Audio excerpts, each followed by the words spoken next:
कृष्ण का दुश्मन कौन? अपना मामा कंस। कृष्ण के साथ बदतमीजी कौन कर रहा? अपना भाई शिशुपाल। क्योंकि लड़ाई के समय जो विरोध होता है अपनों का, वो बड़ा पेनफुल होता है।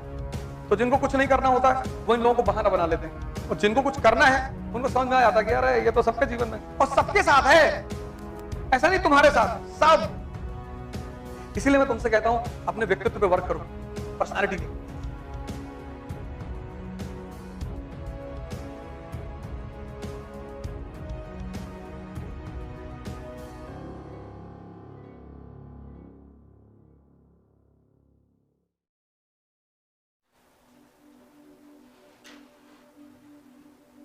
इसीलिए जिस जगह पे तुम रहते हो, जहां पैदा होते हो, जहां पले बड़े होते हो, वहां तुम्हारे राइज करने की संभावना बहुत कम होती है।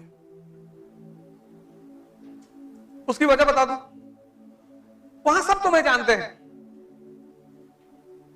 तुम्हारे दोस्त हैं, रिश्तेदार हैं, पड़ोसी हैं, सब जानते हैं, और तुम्हारे कुछ बनने से उनको खतरा है। तो तुम कानपुर में पले पड़े और तुम कानपुर छोड़ के चले गए मुंबई, वहां तुम्हें कोई जानता ही नहीं। तुम 3 बजे उठ रहे हो, एक्सरसाइज कर रहे हो, योगा कर रहे हो, प्रणाम कर रहे हो, पढ़ रहे हो, किसी से मतलब ही नहीं, क्योंकि तुम्हें कोई जानता ही नहीं।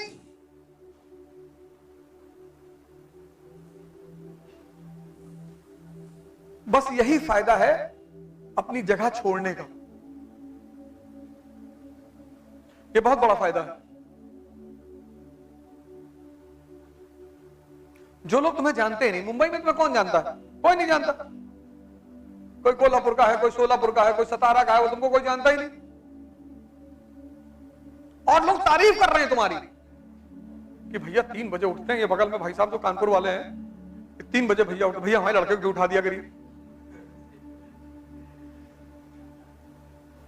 तुम्हारे आईएएस बनने से उन लोगों पे कोई फर्क नहीं पड़ता, तुम्हारे मंत्री बनने से, बिजनेसमैन बनने से। तो जब भी तुम अपनी जगह को छोड़ देते हो, रामचंद्र जी ने घर छोड़ दिया, भगवान कृष्ण ने छोड़ दिया, मोहम्मद साहब ने छोड़ दिया, सब ने छोड़ दिया। तुम देखो कोई अपनी नेटिव स्थान पर रहा ही नहीं, सब ने, क्योंकि दूसरी जगह, अनजान जगह लोग आपको सपोर्ट करते हैं।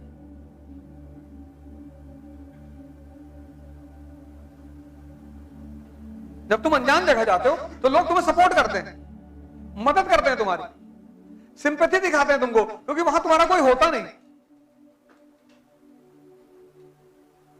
और सबसे ज्यादा विरोध अपने घर में करते हैं।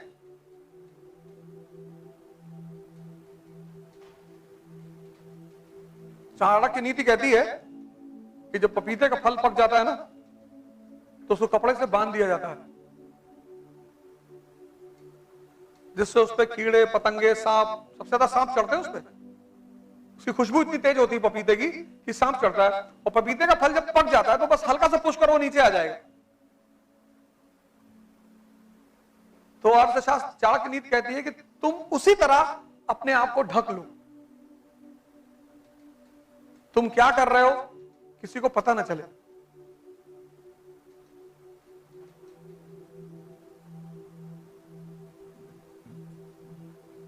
क्योंकि लड़ाई के समय जो विरोध होता है अपनों का, वो बड़ा पेनफुल होता है, और सबके साथ है, ऐसा नहीं तुम्हारे साथ, सब। कृष्ण का दुश्मन कौन? अपना मामा कंस। कृष्ण के साथ बदतमीजी कौन कर रहा? अपना भाई शिशुपाल।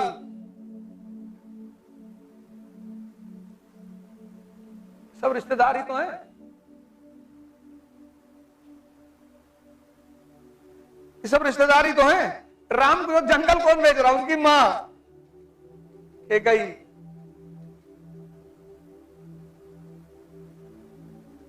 कृष्ण को चिढ़ा कौन रहा है? बलराम। गोरे नंद जशोदा गोरी तुम कत श्याम शरीर, तुम्हारी मां भी गोरी, तुम्हारा बाप भी गोरा, तो तुम काले हो, तुम इनके बेटे ही नहीं हो। ये सब बाहर के लोग हैं, अपने, ये सब अपने लोग हैं।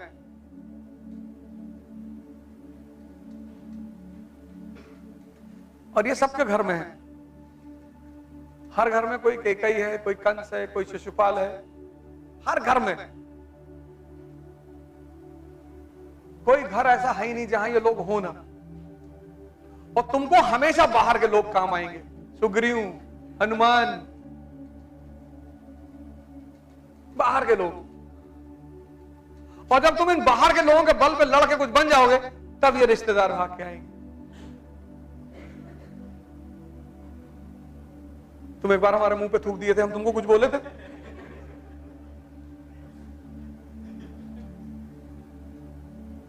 सबके घर में।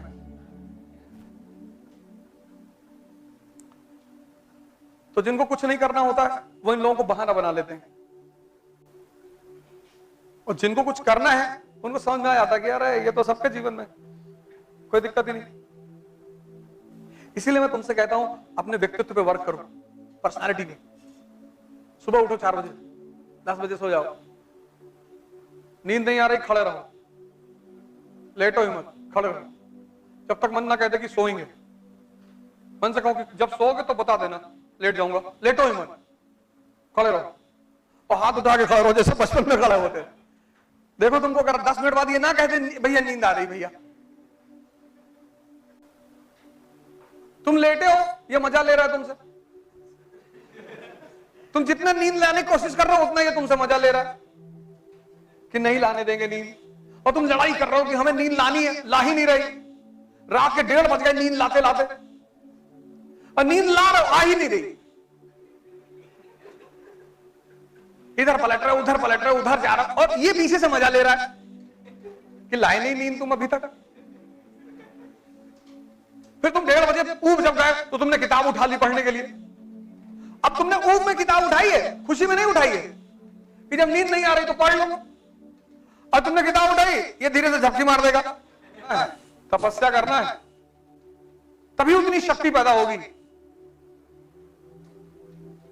जिसमें जलने की क्षमता जितनी कम है उसकी कीमत उतनी कम है।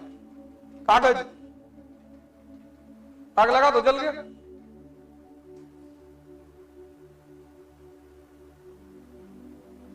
कागज में आग लगा दो, जल गया।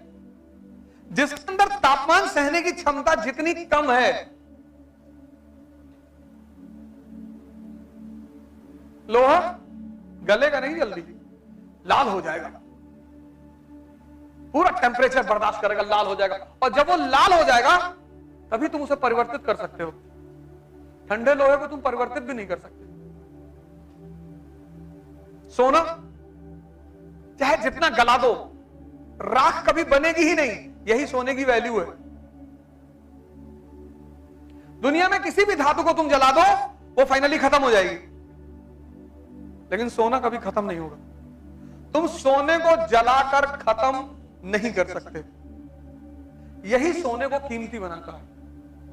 तुम सबको जलाकर खत्म कर सकते हो, सोने को नहीं खत्म कर सकते। सोना जो जल के राख बनेगा वो स्वर्ण भस्म हो जाएगा, वो दवाइयों में इस्तेमाल होगा, उसकी और कीमत हो जाएगी 10,000 रुपए आउंस।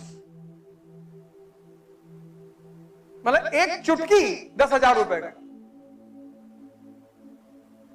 इसीलिए सोना कीमती है कि तुम उसे जलाकर भी मिटा नहीं सकते। और वो जलन तुम्हारी होनी चाहिए, दूसरे की ना हो। दूसरे की रोशनी में मत चमकना, नहीं चंद्रमा हो जाओगे। एनर्जी का ट्रांसफर। हरा हरा पत्ता है ना गेहूं का, अभी देखो पीला हो रहा है, किसकी वजह से? सूरज की वजह से।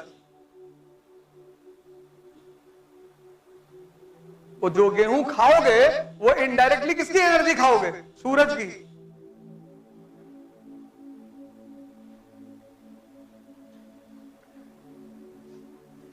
इसलिए धरती के ऊपर जितने चीज पकती है वो पीली होती है, चाहे वो पपीता हो, चाहे गेहूं हो, चाहे आम हो। जो भी सूरज की रोशनी से पकता है वो पीला हो जाता है।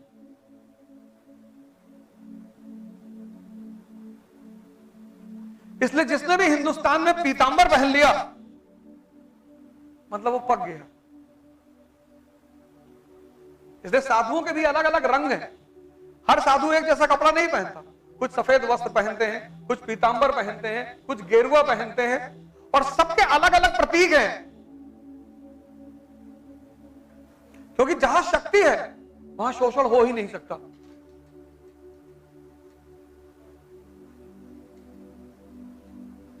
जहां शक्ति है वहां शोषण हो ही नहीं सकता, और शेरों को मारा नहीं जाता।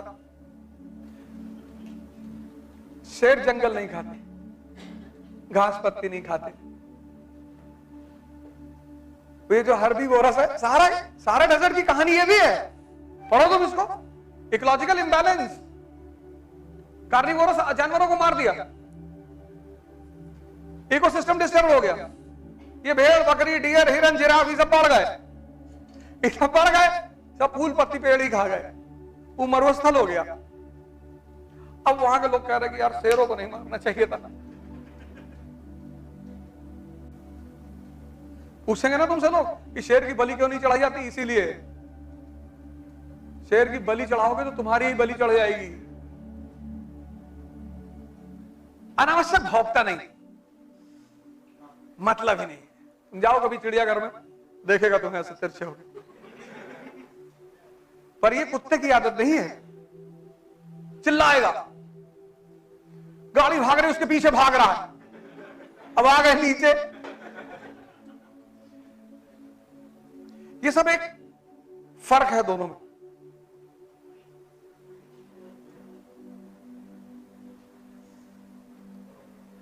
अगर काटेगा तब फाड़ ही डालेगा, 14 सुई का कोई चांस ही नहीं, कहता मुक्ति, फाड़ दी।